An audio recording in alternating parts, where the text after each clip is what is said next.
Meus irmãos, eu já falei demais pelo meu tamanho. Vamos falar da palavra de Deus. Evangelho de Jesus, segundo escreveu Mateus, capítulo de número 7.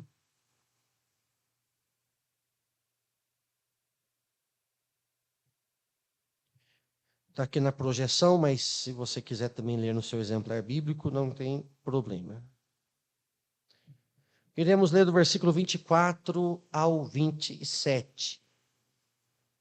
Estamos aqui em um propósito de Deus, não talvez na ordem dos fatores, mas nós, como crentes em Cristo Jesus, compreendemos que é no propósito de Deus. Haja vista que o que nós iremos falar hoje dentro do assunto que é o sermão da montanha, ou sermão do monte, ou sermão das bem-aventuranças, vem diante de uma sequência. E o texto que nós iremos discorrer hoje é a última parte do sermão da montanha. Jesus vai finalizar o seu sermão com essa palavra, com esse texto que nós iremos ler. A partir do versículo de número 24 do Evangelho de Jesus, segundo escreveu Mateus, o seu capítulo de número 7. Todo aquele, pois, que escuta estas minhas palavras e as pratica, assemelhá-lo-ei ao homem prudente, que edificou a sua casa sobre a rocha. Desceu a chuva, correram rios, assopraram ventos e combateram aquela casa. Porém, não caiu, porque estava edificada sobre a rocha. E aquele que ouve estas minhas palavras e não as cumpre, compará-lo-ei ao homem insensato, que edificou a sua casa sobre a areia. Desceu a chuva, correram rios, assopraram ventos, combateram aquela casa, e ela caiu, e foi grande a sua queda. Talvez no texto, na tradução da sua Bíblia, na epígrafe do texto, vai estar a expressão a casa sobre a rocha e a casa sobre a areia. Ou vai estar a expressão os dois alicerces, que é o tema principal dessa aula de hoje, colocado como tema que os irmãos estão estudando aqui desde segunda-feira, nesse hoje, terceiro dia. Obviamente que em 5 dias não tem como, né, Ruth, falar de todo o sermão da montanha. Até porque nós estamos diante de um dos sermões mais extensos de Jesus. Foram 3 sermões que tiveram maior extensão do ministério de Jesus. Primeiro é o Sermão do Monte, o Sermão da Montanha. Segundo, nós temos o Sermão do Fim dos Tempos, ou Sermão Escatológico, Mateus 24 ao 26. Nós temos o Sermão da Montanha, Mateus 5 ao 7. E também nós temos um outro sermão, que é o Sermão da Despedida, ou das Últimas Instruções, que foi um sermão um pouco extenso também que Jesus ensina, que está em João capítulo 13, do capítulo 13 ao 17. Então nós estamos diante de uma série, podemos assim dizer, série de mensagens, né, como dizem algumas igrejas, de grande extensão. Então, 5 dias, às vezes alguém pensa, mas faltou esse assunto. Obviamente, faltou muitos assuntos. Faltou muitos temas. Mas não é por causa do empenho do diácono Rude, ou da igreja, ou de alguém que ensina, mas é porque é um extenso sermão muito complexo. Muito complexo. Mas, reforçando pela orientação de Deus ao servo de Deus, foi direcionado a esses pontos, esses temas. E hoje falaremos aqui aos irmãos sobre, então, os 2 alicerces. Eu coloquei aqui, fiz questão de colocar um subtítulo na nossa aula de hoje, não se baseando apenas nesse tema, com todo respeito, com toda consideração, os dois alicerces, para nós compreendermos a grande mensagem para nós hoje, nós temos então o subtítulo, um tema sugestivo, que é circunstâncias iguais, consequências diferentes. As circunstâncias nós vamos ver que ocorre nos dois alicerces, tanto rocha, tanto areia são iguais. As circunstâncias são iguais. Mas as consequências que se diferenciam, que vai se destacar. Antes de nós trabalharmos todo esse contexto, toda essa parte, nós precisamos introduzir alguns pontos principais do que o texto nos mostra, do que Jesus diz. E antes de Jesus falar sobre casa sobre rocha, casa sobre areia, há alguns pontos para nós aprendermos aqui. O primeiro, que Jesus começa no versículo 24. E Jesus começa no versículo 24 com a expressão: escuta estas minhas palavras. Jesus já está ministrando há um tempo, desde Mateus capítulo 5. Mas este assunto, ele começa com esta expressão. E a expressão que ele começa é: escuta estas minhas palavras. O que é escuta estas minhas palavras? É todo o contexto do Sermão da Montanha. É o mesmo público, por mais que é um sermão extenso, não temos prova aqui se o público muda. O público é o mesmo. O mesmo povo que está acompanhando o capítulo 5, está acompanhando o capítulo 6 e o capítulo 7. Até porque, eu vou abrir um parênteses aqui, porque é necessário. Até porque o povo do contexto da Bíblia ouvia muito mais do que nós ouvimos. Nós passamos em um período aqui aproximadamente de 2 horas de reunião. O povo da Bíblia estava acostumado a ouvir muito mais do que isso. Eu só vou te dar um exemplo para depois você ler lá em Esdras. E o texto está ressaltado também em Neemias. Quando Esdras restaurou toda a lei, todo o pergaminho, todo o contexto dos escritos, o povo ficou metade de um dia ouvindo Esdras falar e não se cansou. Muito pelo contrário. Ficaram firmes ouvindo metade de um dia. Então, às vezes nós não conseguimos compreender no contexto hoje. Como Jesus falou no capítulo 5, capítulo 6, são capítulos extensos. Como que Jesus fica falando. O povo do contexto da Bíblia era muito mais ouvinte do que hoje. Então, isso aqui não era problema. Não somente isso, nós entendemos também que Jesus encerra o sermão, e a palavra que está no último versículo é o seguinte, que ele, o versículo 29, está próximo aí, ensinava como tendo autoridade, não como aos escribas. Tendo autoridade, então, se ouvia Jesus 3, 4, 5 horas tranquilamente, sem problema nenhum. Dentro desses fatores, Jesus está falando diante de um contexto que é: escuta estas minhas, escuta estas minhas palavras. Primeira coisa que nós precisamos pensarmos antes de entrarmos em base, estrutura, coisas sólidas, areia, rocha, nós precisamos entender como Jesus começa esse contexto. E Jesus começou o contexto com a expressão: escuta estas minhas palavras. Quem era o público que Jesus estava ensinando? O público que Jesus estava ensinando eram os judeus. Os judeus que estavam vindo de uma metodologia de ensino dos escribas, a princípio muito boa. Por quê? Porque na teoria os escribas ensinavam muito bem. Na teoria, os escribas ensinavam perfeitamente. O conteúdo escrito, o que estava escrito, eles ensinavam piamente. A única coisa é que os escribas ensinavam de ensinar a prática. Eles ensinavam a teoria perfeitamente. E os judeus que estão ali ouvindo com Jesus, por isso que é um sermão prático, não é um sermão a princípio doutrinário. É um sermão prático. São lições práticas. Por quê? Porque os escribas, eles eram inteligentíssimos, mas esqueciam da prática. Aí Jesus está diante desse povo que conhece teoria, por muitas vezes, você vai ver Jesus falando com algumas pessoas específicas que conhecem a teoria. Deixa eu te dar um exemplo. O jovem rico. Bom mestre, o que eu farei para herdar a vida eterna? Jesus falou para ele, guarda os mandamentos. Ele falou, isso eu sei. O senhor quer que eu cite os mandamentos para o senhor?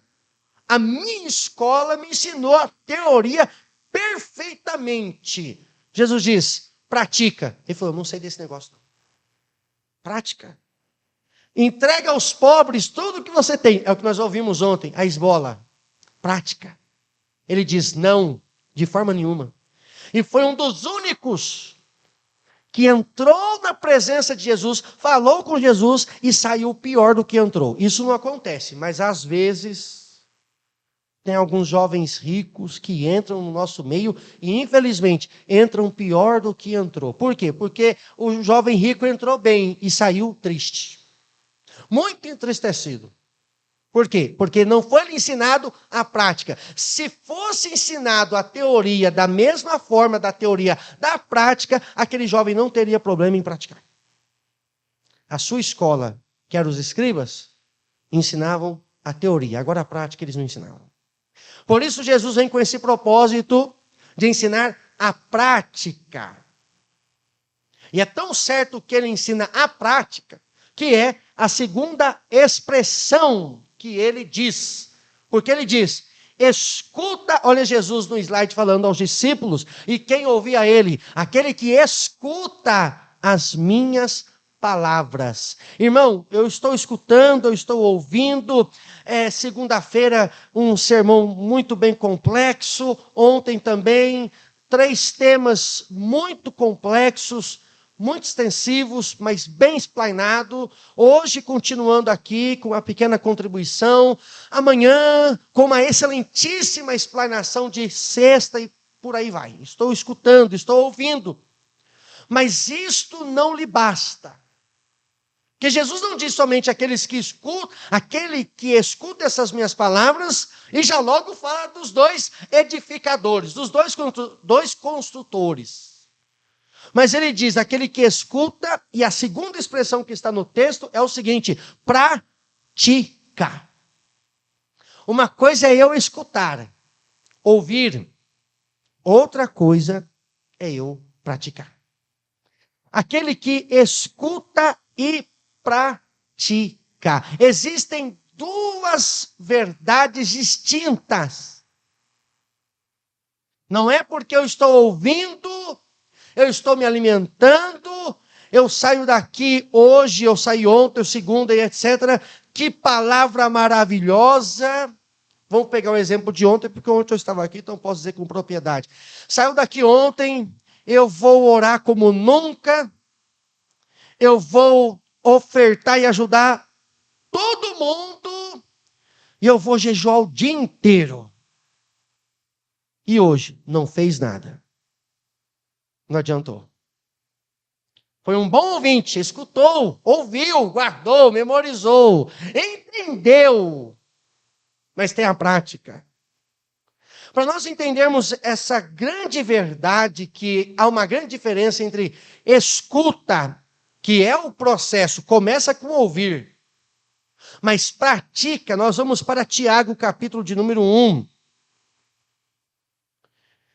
E localizando Tiago, capítulo de número 1, nós vamos para o versículo de número 22.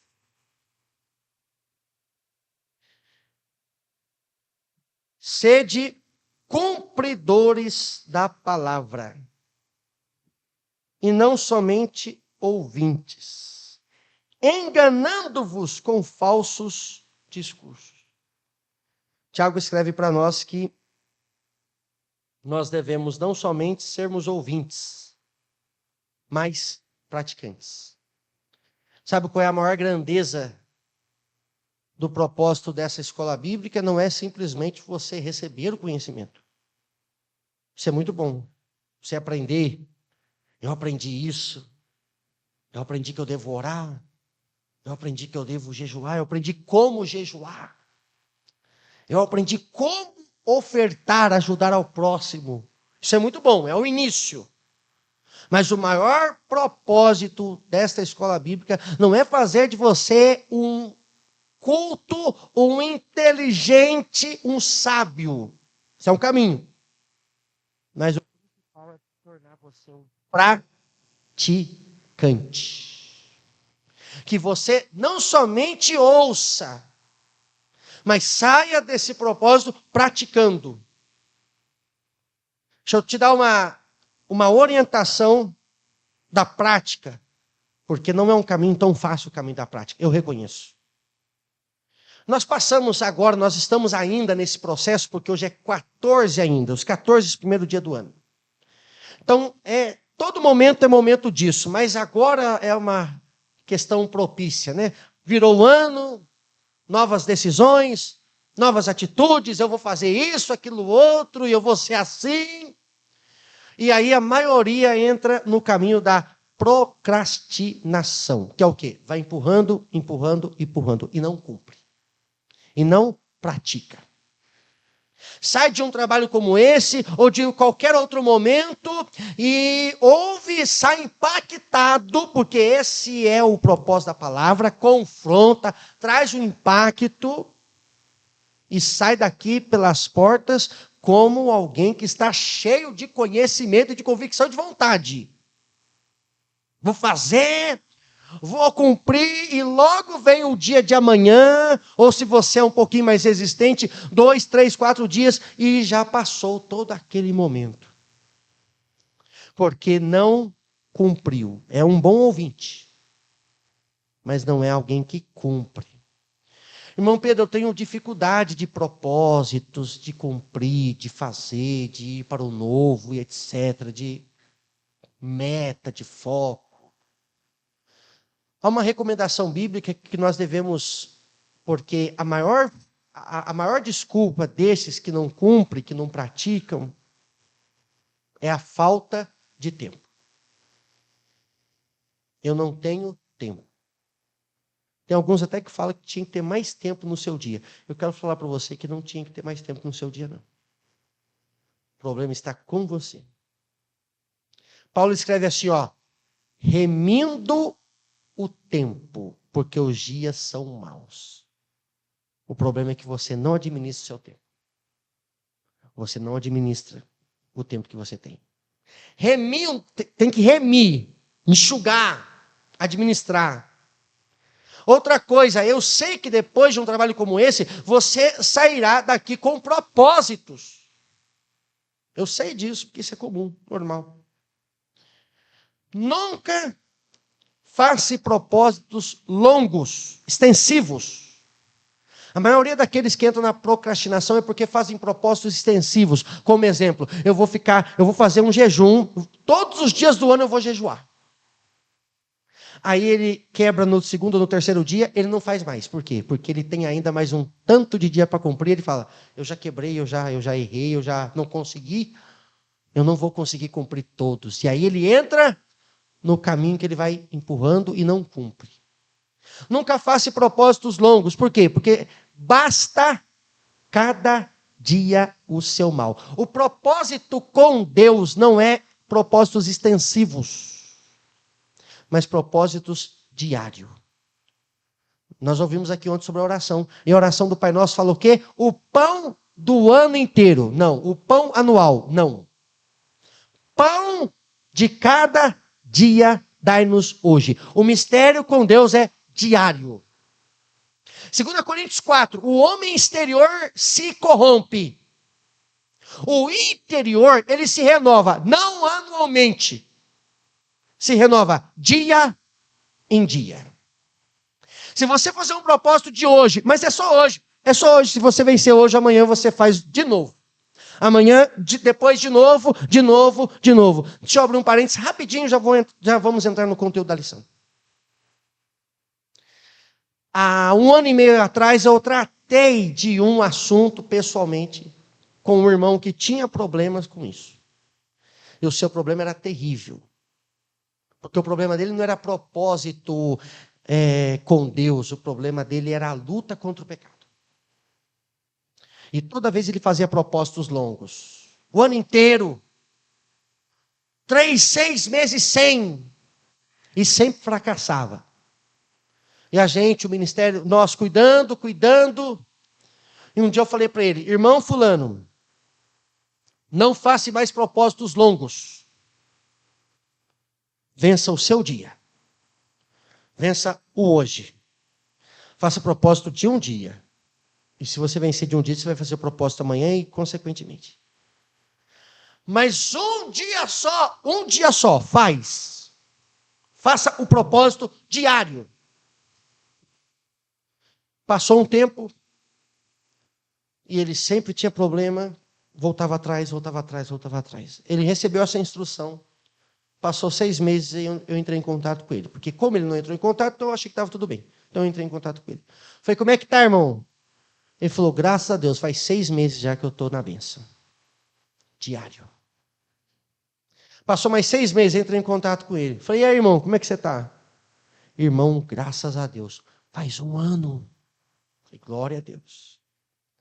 Esses dias atrás entrei em contato com ele. Falei: e aí, como é que está? Ele falou assim: eu nem me lembro mais quanto tempo faz. Estou livre.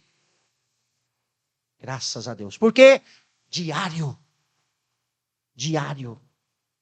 Você vai se tornar um praticante da palavra. Hoje, amanhã, depois de amanhã. Diário. Às vezes você quer vencer o ano inteiro e você não consegue vencer um dia. Você quer fazer propósito para 2 anos, a vida inteira, mas você não vence hoje. Nós seremos praticantes a partir do momento que nós entendemos esse propósito. Que Jesus disse para os seus discípulos e para o povo que sabia muito da teoria. Não é o nosso caso, mas nós precisamos entender qual era o contexto. O povo que entendia muito a teoria, mas a prática não. E Jesus diz: eu preciso chamar vocês para perto de mim, porque eu preciso ensinar a parte que não lhes foi ensinado. Vocês precisam ouvir, como vocês já estão ouvindo, desde o capítulo 5, mas vocês precisam praticar. E aí Jesus começa a dizer, então, dos 2 edificadores, dos 2 alicerces, de 2 homens, 2 vidas que construíram uma casa, que tem, como eu disse aos irmãos, com esse título que nós trabalhamos com vocês aqui nesse momento. Que as circunstâncias são iguais. Alguém pensa: mas quais circunstâncias são iguais? Primeiras circunstâncias iguais é que ambos trabalham. Nós já lemos o texto, depois vamos citar mais algumas coisas do texto novamente, mas você já sabe aí, como uma igreja bíblica sadia que vocês são, e glória a Deus por isso, que um edifica sobre a rocha e o outro edifica sobre a areia. Os 2 que estão edificando, os 2 trabalharam. Jesus não vai dizer que um trabalhou só meio período e outro trabalhou o dia inteiro. Obviamente, talvez o trabalho foi diferente, mas não há citações nisso. A verdade é que tanto quem coloca sobre a rocha, tanto quem coloca sobre a areia, constrói. Levou um tempo a construção. Levantou ali uma certa parede, ou que for que seja, alguma coisa, ambos trabalharam. A questão aqui não é que um era preguiçoso e o outro era trabalhador e o outro trabalhou demais. A consequência, ela não vem do trabalho, não vem. Não vem porque um trabalhou mais. Não, aquela casa ficou firme porque ele ficou trabalhando 24 horas, o outro só trabalhou 1 horinha. Não, Jesus não diz isso. Ambos trabalham. Ambos constroem as suas casas. Ambos vão trabalhando, ambos vão se esforçando. Então, o segredo do que Deus quer tratar conosco nessa noite não é o trabalho. Não é o empenho a princípio. Não é o tempo de construção. Porque se não tiver no que Deus quer, você pode gastar a vida toda sua trabalhando. Mas se não estiver no local certo, não vai adiantar de nada. Você deve conhecer alguém por aí que talvez lutou, buscou um tanto de tempo, mas teve uma consequência e a casa desmoronou no chão. Porque não é o tempo de trabalho.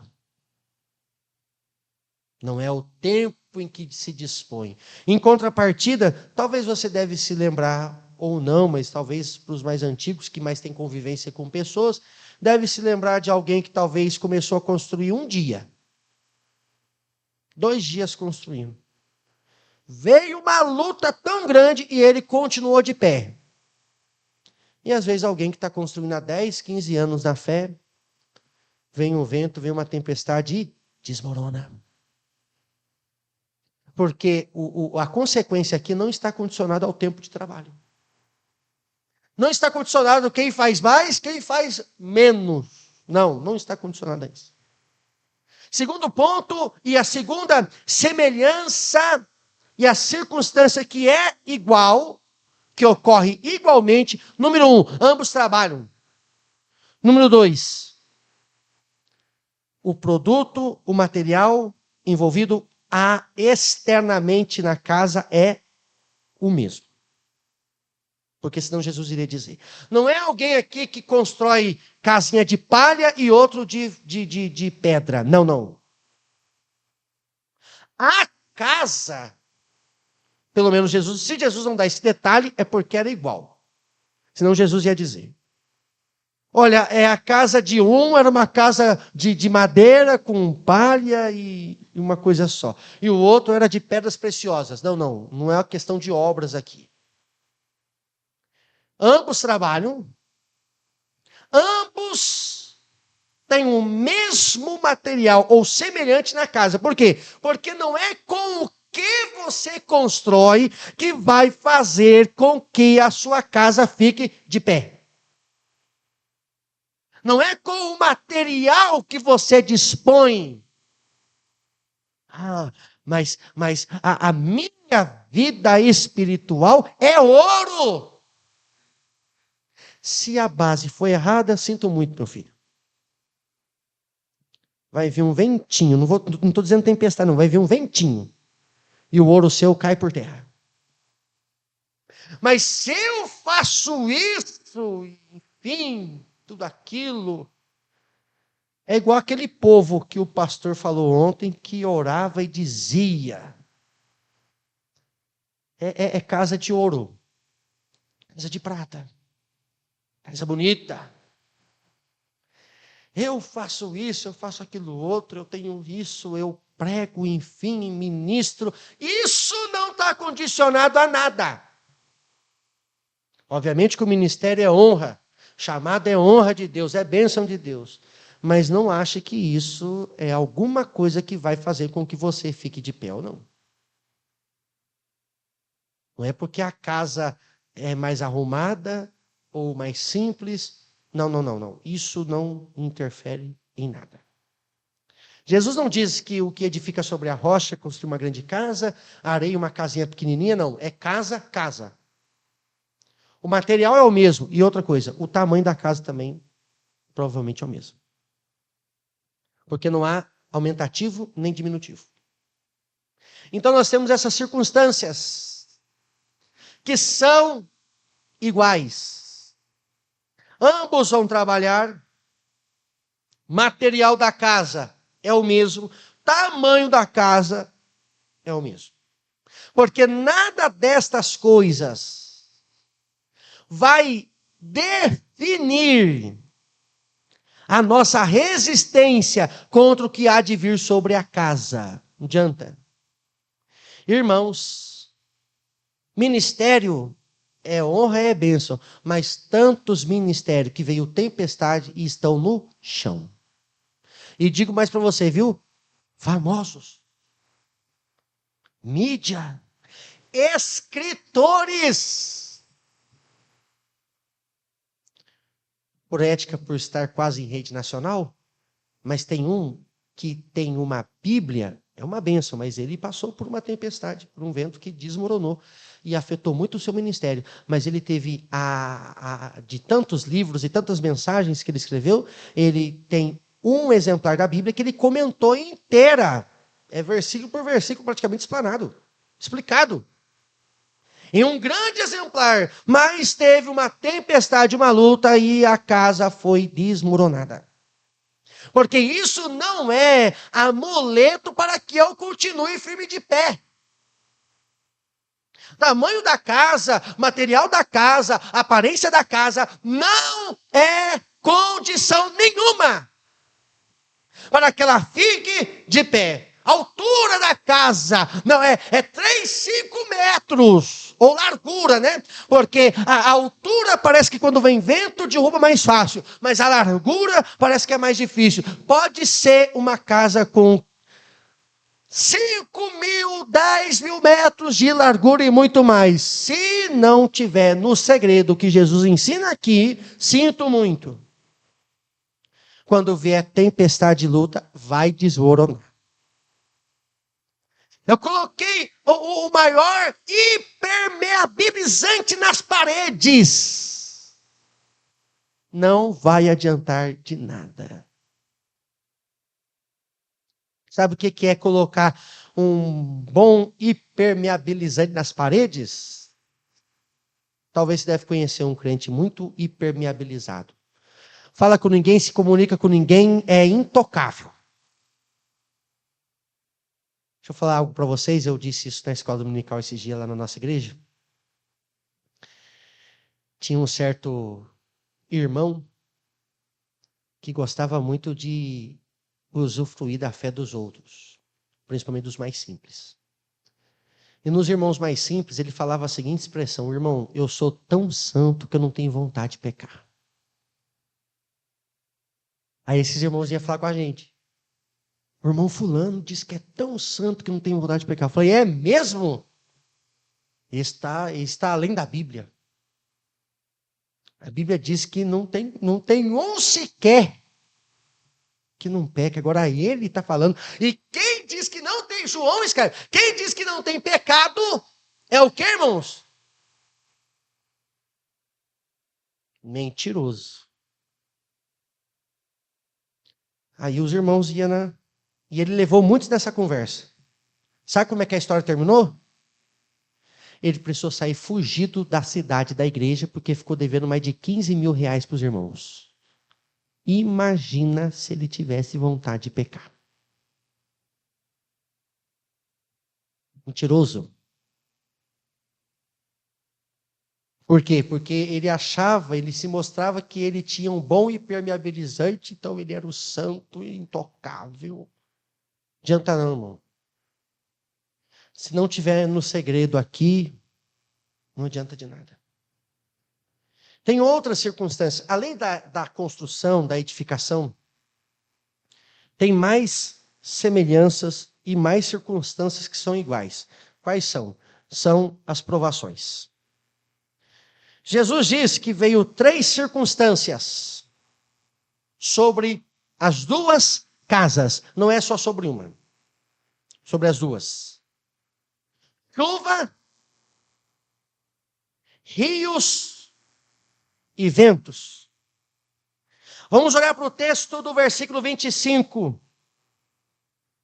Desceu a chuva, correram rios, assopraram ventos. 27. Desceu a chuva, correram rios, assopraram ventos. Foi um furacão em uma e uma brisa suave em outra. Não. A expressão é a mesma. Desceu chuva, correram rios, assopraram ventos. Jesus poderia até ter mudado a expressão, mas Jesus é categórico, não muda. Para nós compreendermos que as circunstâncias são iguais. E aqui, deixa eu só abrir um parêntese e reforçar aqui aos irmãos, para que os irmãos não me interpretem mal. Eu sei que nós estamos falando de 3 expressões sagradas nos textos bíblicos. Sagradas. Mas abrimos um parênteses aqui para uma aplicação, para compreendermos o que Deus quer falar conosco nessa palavra. E aqui nós temos por aplicação, repito, nós estamos diante de 3 expressões sagradas na Bíblia. Tanto chuva, tanto rios, tanto vento, tem seus atributos, tipologias e significados sagrados, à luz da Bíblia. Mas, separando isso, nós iremos aplicar aqui para entendermos o que acontece com a casa sobre a rocha e o que acontece com a casa sobre a areia. Nós temos aqui os 3 tipos de provações que passa todo servo e serva de Deus. Número 1, chuva. Observe que a expressão chuva é desceu. Desceu, desceu. Vindo de cima. Chuva, provação vinda da parte de Deus. Deixa eu só te lembrar de um exemplo bíblico que nós podemos linkar aqui. O dilúvio foi uma certa provação mandada por Deus. E foi o quê? Chuva. Chuva, desceu a chuva, tanto na casa sobre a rocha, tanto na casa sobre a areia. Provação vinda da parte de Deus. Porque talvez pode ter alguém aqui que não pensava isso, mas nós precisamos esclarecer que existem momentos que Deus nos prova. Deus é bondoso, Deus é maravilhoso, não prova ninguém. Deus prova. Gênesis 22, quem provou Abraão não foi o homem, não foi o diabo, não foi o seu companheiro. Deus, em algumas traduções da Bíblia diz assim, Deus tentou a Abraão.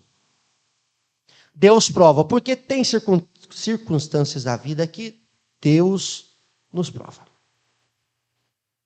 Desceu a chuva. Provação vinda da parte de Deus. Correram rios. Repito, para que você não me interprete mal. Expressões sagradas com bases bíblicas. Separamos isso para uma aplicação conforme o contexto do texto. Rios. Os rios não vêm de cima, os rios vêm de baixo, parte inferior. Provação vinda do inferno, do diabo. Porque, obviamente, também, principalmente, o inimigo das nossas almas se levanta contra a nossa vida.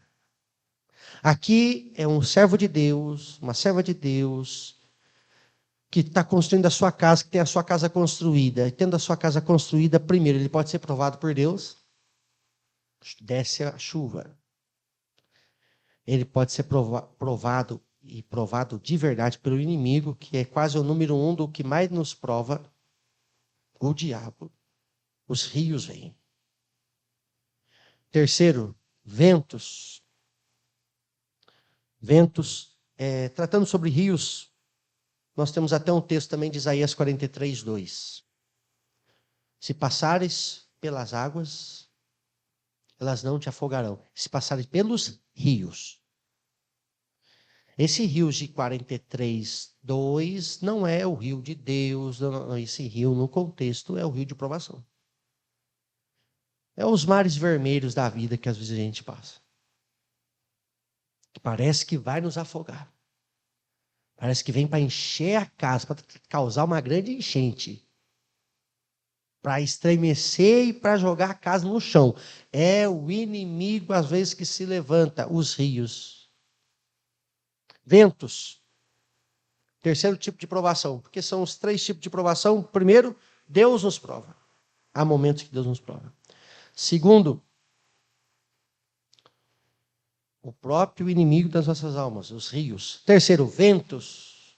Ventos, o texto diz que assoprarão. E os ventos, assim como vem o ventilador daqui, mas principalmente o vento natural, você sente sempre na sua lateral, próximo.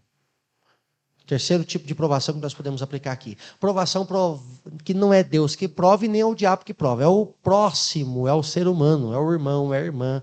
É o, entre aspas, suposto irmão, suposta irmã que se levanta.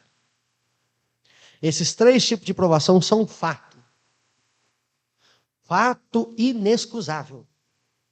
Na vida do servo e da serva de Deus. E não importa quem você seja, ou o tamanho da sua casa, ou aonde você colocou a sua casa. Tudo vem ocorrendo de forma igual, sucessivamente.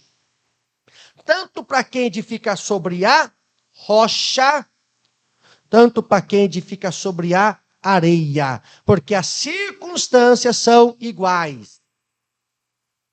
Não há diferença nas circunstâncias. Não há diferenças das provações.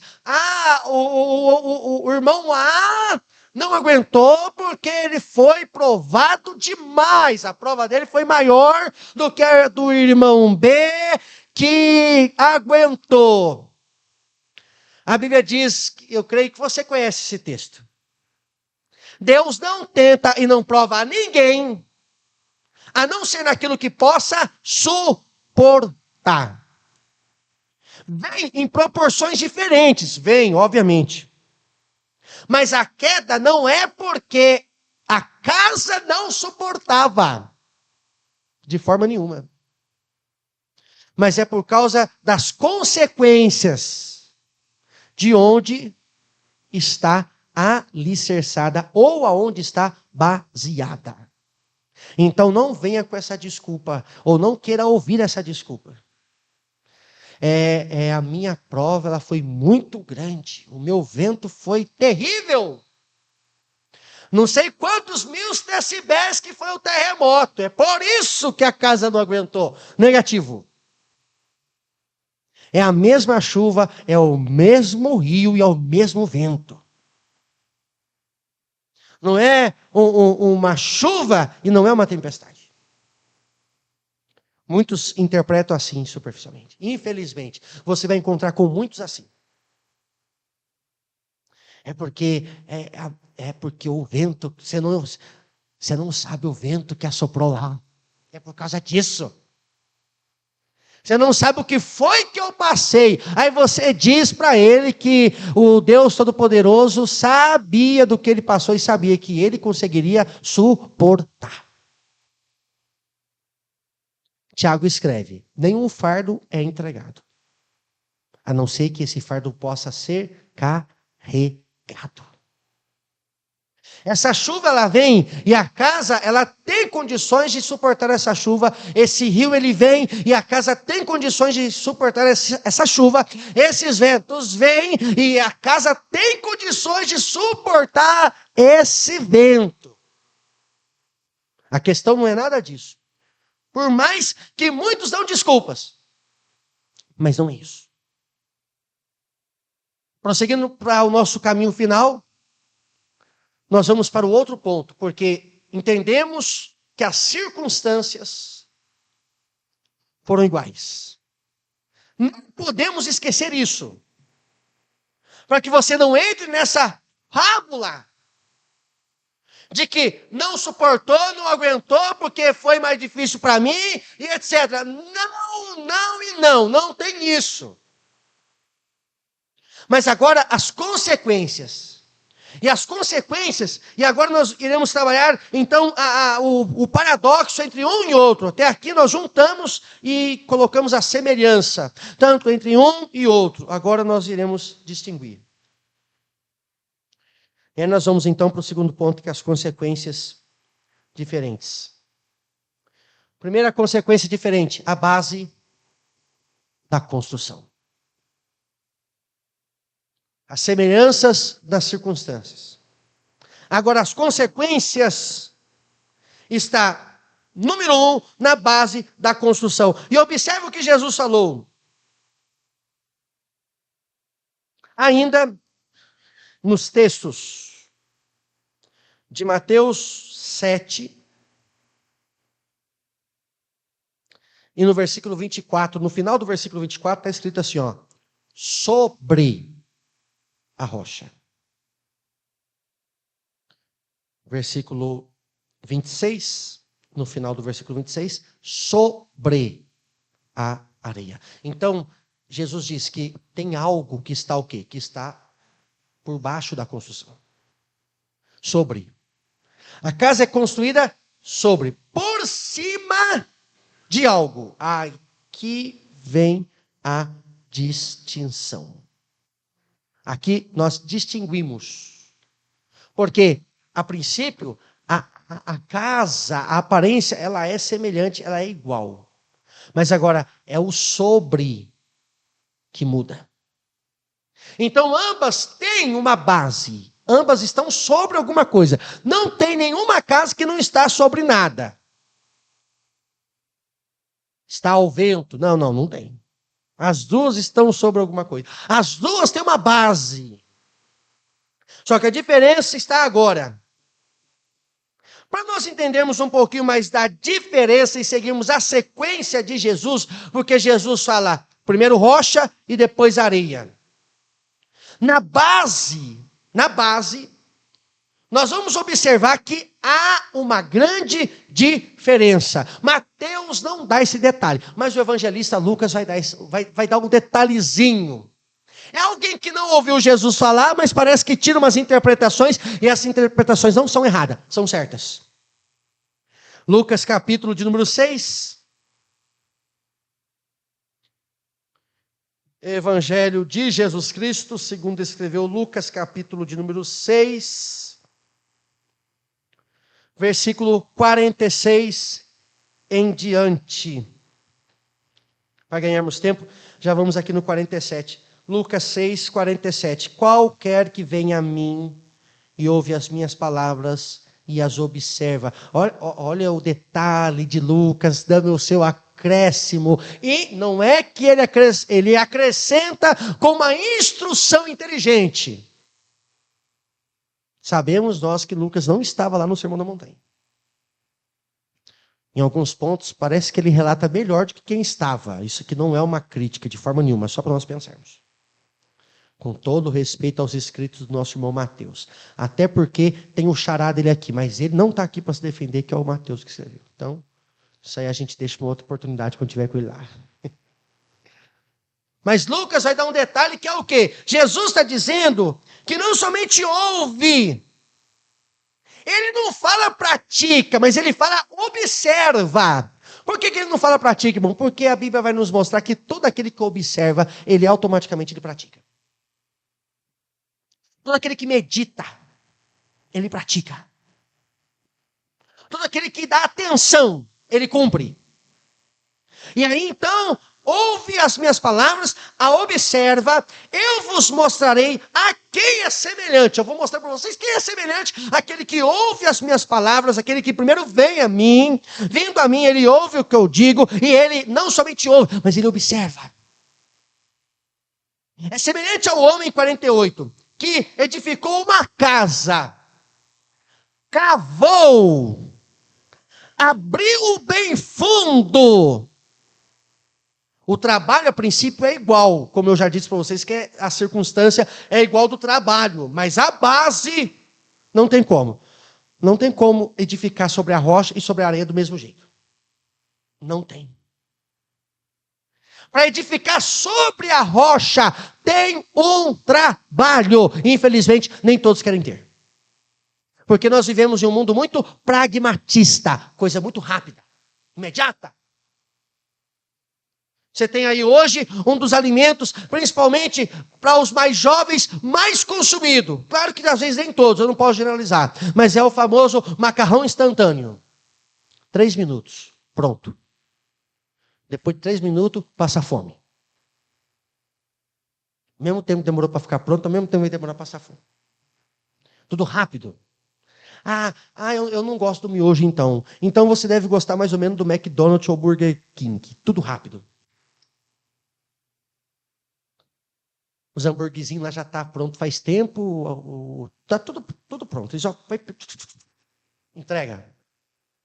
Ou para os mais tecnológicos, nem entram na unidade. É o drive-thru. Entra por um caminho, pede, naquele mesmo caminho que você já pega o seu pedido. Rápido.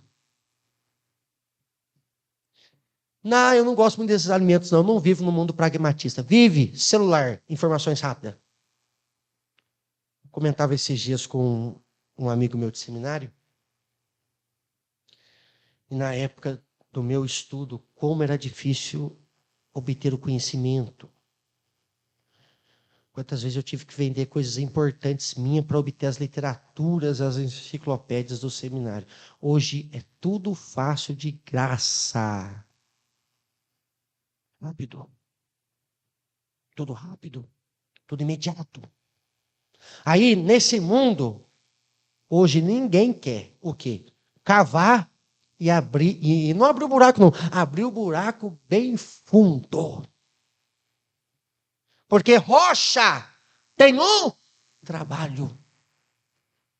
Rocha tem um tempo. Rocha é o quê? É cavar. É abrir bem fundo. E quando entender que então está fundo o espaço para o alicerce, aí sim, pode colocar ferragem, colocar concreto e pedra, pode preencher as caixas. Porque elas estão bem fundas, profundas. Isso leva tempo. Isso leva dedicação. Não é simplesmente, eu estou sobre a rocha e maravilha. Não. É cavar. É dedicação. Esta base, ela tem que ter uma dedicação. Ninguém é alicerçado sobre a rocha no mundo do imediato, no mundo pragmático, rápido, instantâneo. Não. Há um serviço. Há um empenho. Nós ouvimos aqui ontem, oração, jejum, meditação na palavra, ouviremos, sermos diferentes. Tudo isso está incutido na expressão, cavou e abriu bem fundo. Trabalho. E observe que não é o mesmo trabalho de base de quem está sobre a areia. Por quê? Olha o 49 de Lucas 6. Quem ouve e não pratica é semelhante ao homem que edificou uma casa sobre a areia sem alicerces. Chegou, colocou a casa e pronto. Eis-me aqui, estou aqui e pronto. Vem vento, vem, tá vem?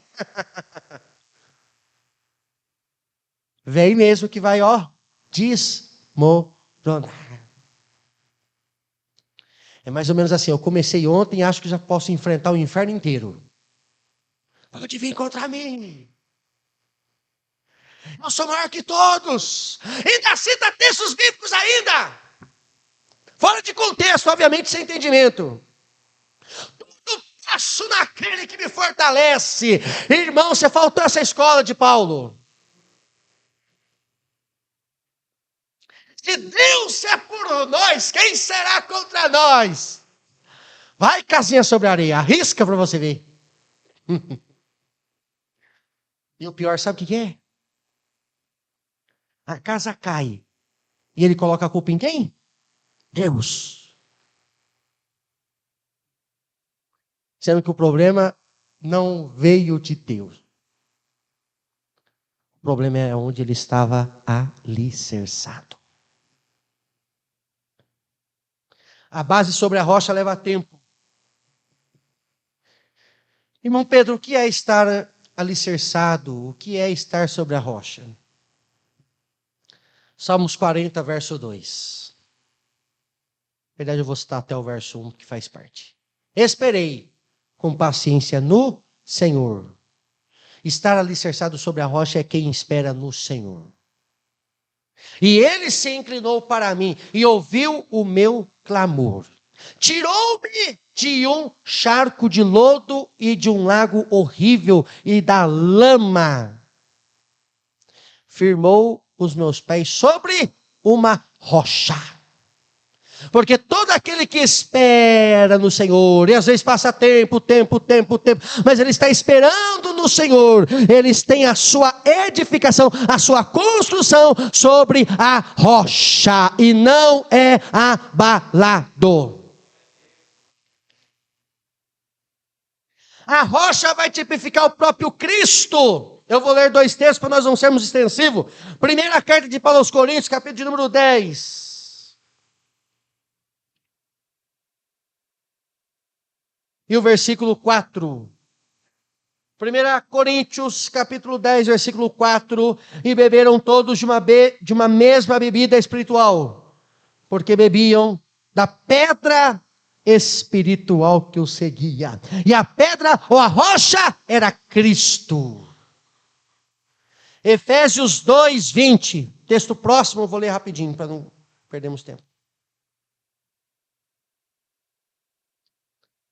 Primeiro texto, talvez para quem está anotando, 1 Coríntios 10, 4, Jesus Cristo como rocha, como pedra, e Efésios 2, 20. Edificados sobre o fundamento dos apóstolos e dos profetas, de que Jesus Cristo é a principal pedra da esquina.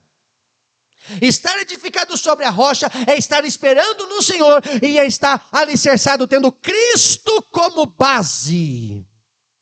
Jesus Cristo, o firmamento. A fé depositada exclusivamente em Jesus Cristo. Até porque Paulo escreve que se nós esperarmos somente nessa vida, seremos os mais miseráveis da terra. Estar sobre a rocha é estar sobre Cristo. E estar sobre a areia, irmãos? Estar sobre a areia, nós temos o próprio texto que nós acabamos de ler de Lucas. Estar sobre a areia, estar sem alicerces. Porque Jesus diz, aquele que edificou sobre a areia, sem alicerce nenhum. Estar sobre a areia, que é incapaz de sustentar uma construção, principalmente diante de tempestades, de lutas e etc. Estar edificado sobre a areia está se implicando vida ímpia, vida baseada em filosofias, conceitos mundanos, como o homem natural vive sem Cristo e sem a instrução da palavra de Deus. Deuteronômio 32.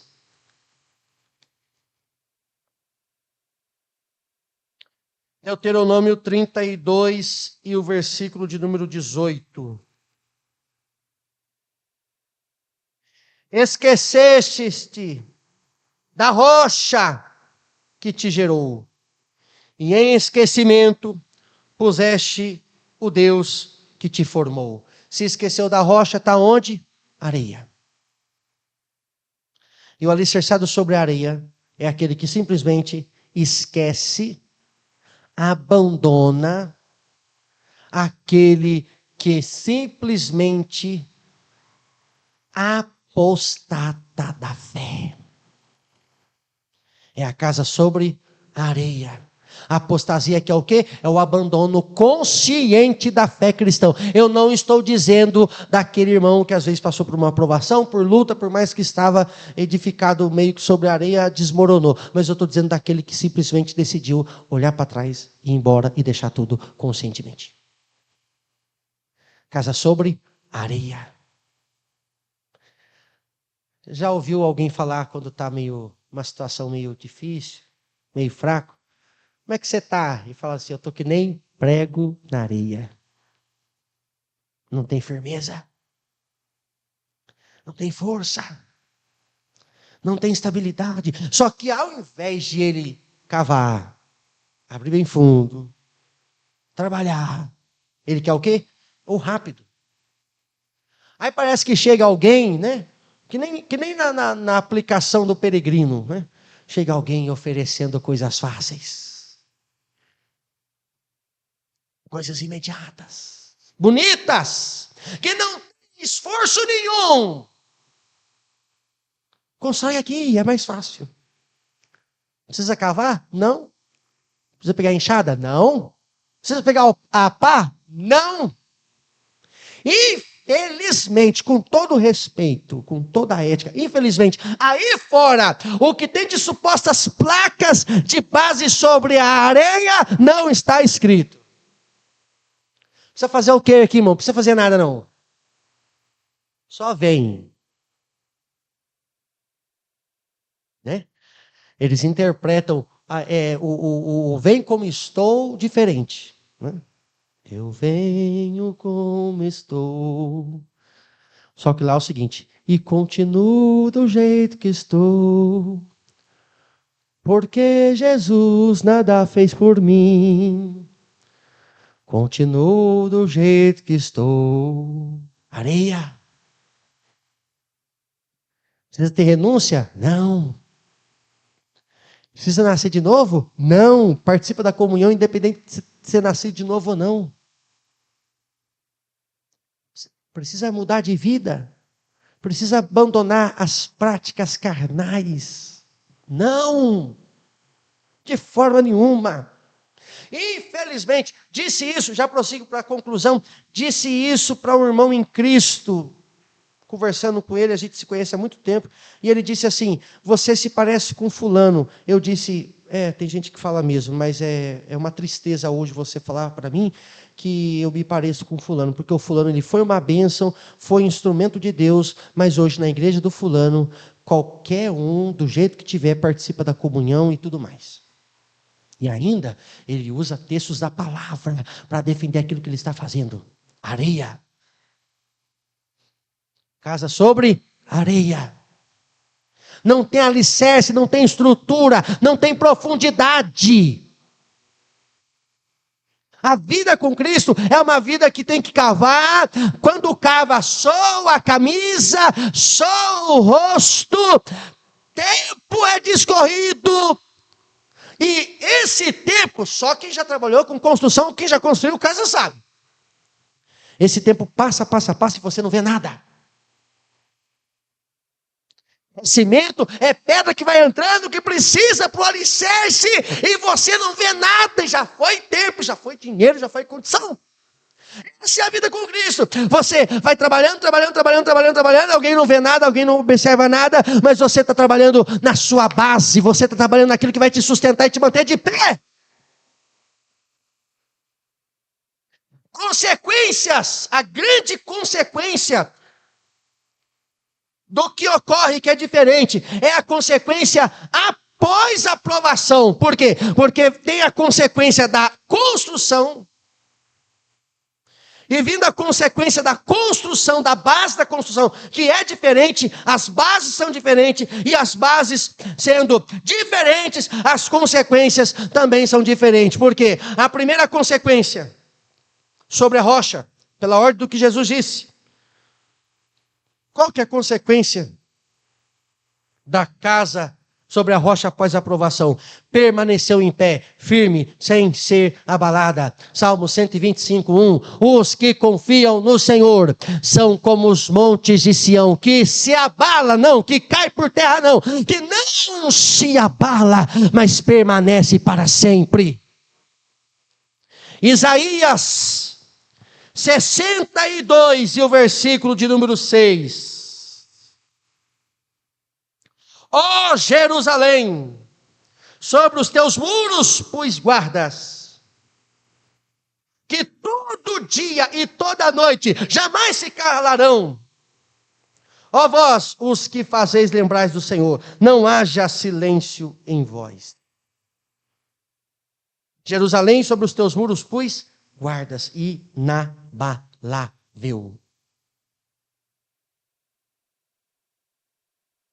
Corrigindo aqui. Salmos 62. O Isaías está embaixo. Salmos 62:6. Agora vai ser a expressão certa. Por mais que aqui falou Jerusalém, mas o texto é Salmos 62:6. Só Ele é a minha rocha e a minha salvação. É a minha defesa, não serei abalado. Quando Cristo é a rocha, não tem como ser abalado. E a consequência sobre a areia, para nós finalizarmos dentro do nosso tempo. A consequência sobre a areia é que a casa caiu. E Jesus diz, não só caiu, foi grande a sua queda. Grande a sua queda. Provavelmente devia ser uma edificação um pouquinho grande. Devia ser uma casa que não era tão pequenininha, não. Não gastou tempo não gastou tempo na base. Mas todo o tempo da construção foi jogado fora. Por quê? Porque casa arruinada tem que fazer uma outra nova. Às vezes você quer ganhar tempo e vai acabar perdendo tempo. Então saia do imediatismo e vem para a rocha. Por mais que, entre aspas, perda tempo, mas perde tempo para ganhar depois. Porque quem não perde tempo hoje, amanhã perderá todo o seu tempo investido. Mas quem utiliza e, entre aspas, perde o tempo hoje, amanhã colherá resultados, frutos de glória para o nome de Jesus. Concluo rapidamente. A conclusão é uma só. Eclesiastes capítulo 9, depois você lê na sua casa. Tudo ocorre sucessivamente igual, tanto a justos e ímpios, santos e não santos. Então nós precisamos compreender que não há diferenças de provações. A diferença é nas consequências. Sabe por quê? Porque essa luta, essa diversidade, a dor, o luto, e todo quanto é tipo de provação. Não ache você que o mundo da fora não passa, não, porque passa. É só eu que sou o crente escolhido, sorteado, que passo por isso. Não. Tem alguém lá fora que passa também. Tudo ocorre sucessivamente igual, diz o sábio Salomão em Eclesiastes 9. Qual que é a diferença? É a consequência e a base. E a pergunta que fica para nós refletirmos é: qual tem sido a nossa base? Porque isto irá diferenciar. Isto que vai definir se você vai permanecer ou você vai ficar de pé. Não é estrutura, tamanho, quem é, quem não é, é a base. E tem só 2 tipos de base só: areia que não tem trabalho nenhum ou rocha. Finalizo Salmos 18. Salmos 18 e o verso 2. Mas esse texto é só para quem está sobre a rocha.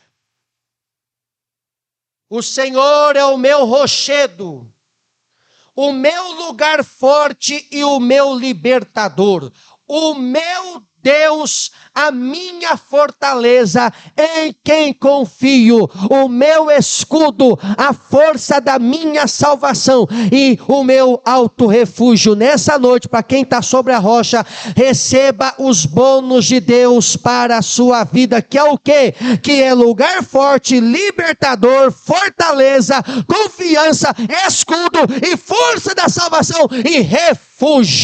Porque além de estar sobre a rocha, tem o bônus de Deus para a sua vida com Cristo nessa noite, para a glória do nome de Jesus Cristo. Pode vir a luta e a adversidade que vier, mas quem está sobre a rocha está bem alicerçado, não será abalado. Eu finalizo com um exemplo bíblico aqui. Dentro e passando só das prerrogativas do tempo. A questão é onde nós estamos alicerçados. A Bíblia diz sobre uma árvore que ela é muito bem enraizada. Tem uma base muito boa, que é a oliveira. E eu já falei para vocês que o dilúvio é prova de Deus. Provação de Deus. Deus prova. Irmãos, teve 40 dias de chuva sem parar. O dilúvio foi terrível. Muita gente morreu no dilúvio, muitas partes dos animais morreram no dilúvio. O dilúvio foi um caos que só. Aí depois você tem lá o Noé. O Noé vai... o corvo, solta o corvo. Depois de um tempo que as águas mingou, cessou a chuva. Aí o corvo vai e não traz resultado nenhum. O corvo só fica rodeando em cima da arca. Aí Noé olhou para ele e falou assim: não tem resultado nenhum. Não presta para nada. Aí ele usa uma outra ferramenta, que é a pomba. A pomba faz a primeira viagem e não tem resultado nenhum. Mas a segunda vez que a pomba voou, a pomba trouxe em seu bico um ramo de oliveira.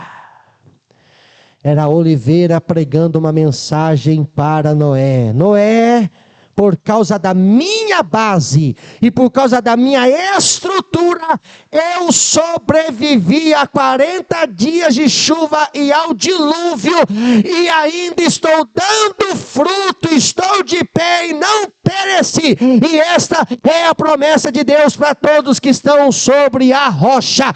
Pode vir o dilúvio, a tempestade que for, mas você ainda continuará de pé, assim como uma oliveira, dando